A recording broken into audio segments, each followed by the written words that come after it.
Hello दोस्तों, veterans नमस्कार। मैं दीवान सिंह। मैं आपको बताना चाहूँगा कि चंडीगढ़ हाई कोर्ट का फैसला सिंगला साहब वाला, सिंगल जज और डबल बेंच का फैसला एक ऐसा फैसला है जिसने बैंक पेंशनरों का नरसंहार तो किया ही किया, लेकिन अपने आप पर एक ऐसा बदनुमा दाग लगा लिया कि जब तक ये दाग धोआ नहीं जाएगा, ये दाग हमेशा चंडीगढ़ हाई कोर्ट के फैसले पर, जजमेंट पर, इस पर पड़ा रहेगा। हम बार बार इस वीडियो को इसलिए बना रहे हैं कि हो सकता है हमारा वीडियो किसी काम आ जाए, चंडीगढ़ हाई कोर्ट तक चीफ जस्टिस तक पहुँचे, इस केस को पढ़ा जाए, इसको रिकॉल किया जाए। जैसा कि उन्नी कृष्णन साहब ने वहाँ के जजमेंट को उद्धरण करते हुए जो लाइनें लिखी, उन लाइनों को काफ़ी कुछ बता चुका हूँ। आज मैंने सारी पाँचों लाइनें यहाँ पर रख दी हैं। पहला, a perusal of clause 12 of the settlement makes it abundantly clear that it only provides for further negotiation as regards applicability, qualifying service, amounts of pension, payment of pension, commutation of pension, family pension, updating and other general conditions, etc. It cannot be read to provide updation of pension. बस अब आगे तो वो है दूसरे यहाँ तक, मतलब सीधा साधा वो कहते हैं कि जो क्लॉज 12 है एग्रीमेंट का, वो अभी अंडर निगोसिएशन है, फर्दर निगोसिएशन। और फर्दर निगोसिएशन कहाँ करना है?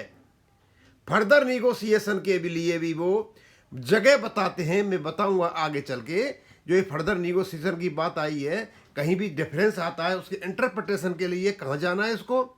Interpretation of any provision of the settlement the matter can be taken up at the level of IBA और all India bank employees association पर। यानी आपका जो फर्दर निगोसिएशन है, क्लॉज 12 है, उसके इंटरप्रिटेशन के लिए जाइए आप कहाँ?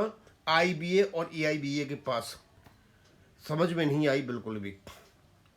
एग्रीमेंट इनके पास, फाइनल एग्रीमेंट, स्मॉल कमेटी की रिपोर्ट, एक रेगुलेशन इनके पास 1995 का, जो भारत सरकार ने नोटिफाइड कर रखा है, और इसका आधार ही आपका क्लॉज 12 और आपका एग्रीमेंट 1993 है। उसको अंडर निगोसिएशन बताते हैं, और इस निगोसिएशन को कोर्ट इंटरप्रेट नहीं करेगा, ये इंटरप्रेट होगा जाकर के कहाँ? IBA और EIBE के साथ। एक बात अब मुझे समझ में नहीं आता कि भैया ये वहाँ क्यों जाएगा इंटरप्रेट। अब दूसरी बात, एक तो दूसरा फिर कहते हैं वो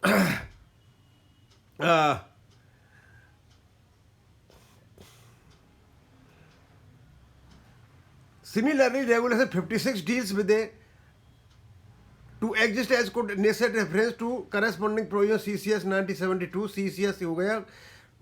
Thus the regulation 56 cannot be treated to confer certain benefits upon the applicant। और जो आपका रेगुलेशन 56 है, उसको मतलब उसको कन्फर सर्टेन राइट्स नहीं देता है, क्योंकि उसको भी रेफर नहीं किया जा सकता। मतलब रेगुलेशन 56 को भी नकार दिया। आगे कहते हैं वो क्लॉज 17, बड़ा ही कमाल का क्लॉज 17 का इंटरप्रिटेशन किया जज साहब ने।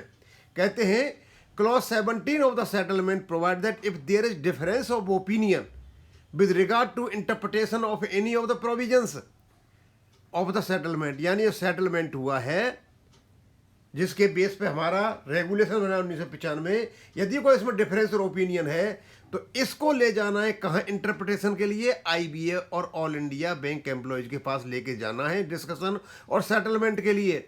और इसको कहते हैं कि शायद यही जो भाग था, जो इंटरप्रिटेशन वहाँ ले जाना है, इसको ही सिंगल जज ने को सोचने पर मजबूर कर दिया था कि भैया तुम ऐसा करो, पैरिटी के लिए आप जाओ कहाँ? अपनी बार्गेनिंग स्किल को यूज करते हुए आप एसोसिएशन के पास जाओ। यानी ये उनको एप्लीकेंट्स को सलाह दे रहे हैं कि एप्लीकेंट्स एसोसिएशन के पास जाएं और अपनी बार्गेनिंग स्किल्स जो है उनको करें।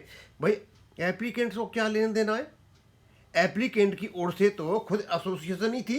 यदि कोई प्रॉब्लम हो रही थी तो एसोसिएशन को जा करके IBA के साथ में, भारत सरकार के साथ में, बैंकों के साथ में बात करनी थी।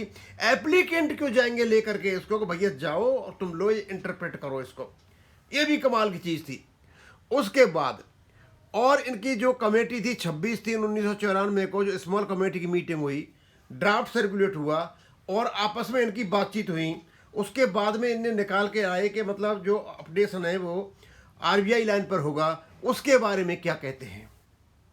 और बिल्कुल एक्सेप्टेंस थी, डिस्कशन हुए थे, डेलिब्रेशन हुए थे, एग्रीमेंट हुआ था, उसके बारे में कहते हैं नहीं नहीं वो तो कुछ भी नहीं था। क्या था, जो discussions held and agreements reached in this meeting in our view, और जब ये डिस्कशन हुए थे, एग्रीमेंट रीच हुए, तो उनके नज़र में क्या है, कोर्ट की नज़र में, तो ये तो कुछ नहीं था, ये प्रिलिमिनरी टॉक्स थी। किसके लिए? स्कीम 1995 बनवाने के लिए। कमाल है भाई, मतलब सारी चीज़ों को घुमाया। और भाई लास्ट में ये कहते हैं कि अपना it may be hastily added here that it is specific stand of the respondent ने कहा कि इसका जो आरबीआई का केस वापस ले लिया था, उसका केस चल रहा है कहीं बॉम्बे में, तो उसको हमारे कहीं अपीलेंट ने अपोज नहीं किया था।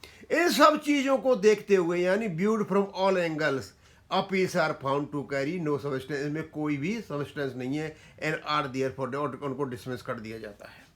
दोस्तों, हम ठंडे दिमाग से बैठ जाएं और हम सोचें। पहली ही बात, एग्रीमेंट का क्लॉज 12 सिर्फ ये कहता है कि उन चीज़ों में किन किन का ध्यान रखा जाएगा।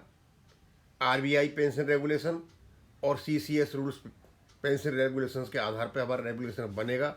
और दिसंबर 1993 में सब कुछ खत्म होकर के ये स्मॉल कमेटी को जाते, यानी कोई फर्दर निगोसिएशन नहीं था, लेकिन इन्होंने फर्दर निगोसिएशन बना करके और उसको इस प्रकार दिखाया गया जैसे अभी भी इस पर कोई निर्णय नहीं हुआ है 2015 में, इसलिए उसमें कोई पेंशन यानी जिस अपडेशन था उसमें स्पष्ट रूप से अपडेशन था, उसको नकार दिया गया।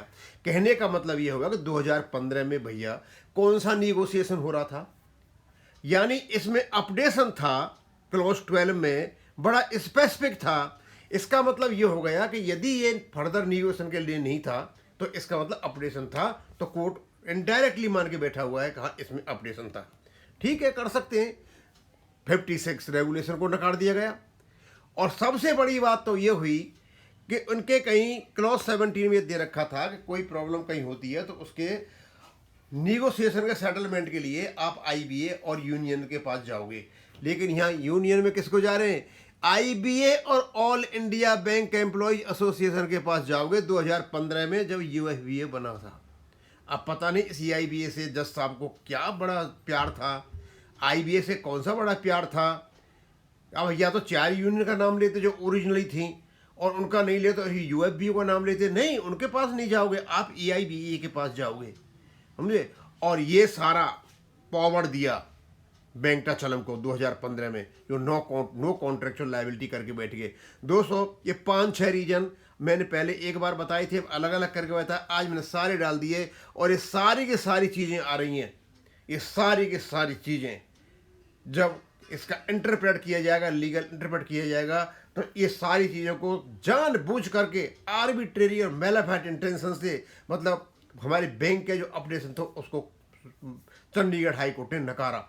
और इसमें जो कमियां हैं जजमेंट में, उन कमियों को छुपाने के लिए ही हमारी सुनवाई को रोका जा रहा है। कभी कोई रोकता है, कभी कोई रोकता है, कभी कोई रोकता है।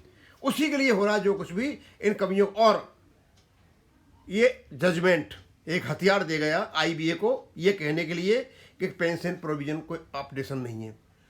उसी झूठ को संसद में बुलवाया जा रहा है, जब माननीय सुप्रीम कोर्ट ये मान गया कि हाँ प्रोविजन है, रेगुलेशन के अनुसार पेमेंट नहीं हुआ है। इनकी इतनी किरकिरी होगी। हम तो चाहते हैं कि जल्दी से जल्दी न्याय हो, और ये जो कालिख पोती है पूरी जुडिशियरी पर चंडीगढ़ हाई कोर्ट के जजमेंट ने, ये ठीक हो और लोगों के दिमाग में बैठे कि हाँ न्याय के मंदिर में न्याय ही होता है।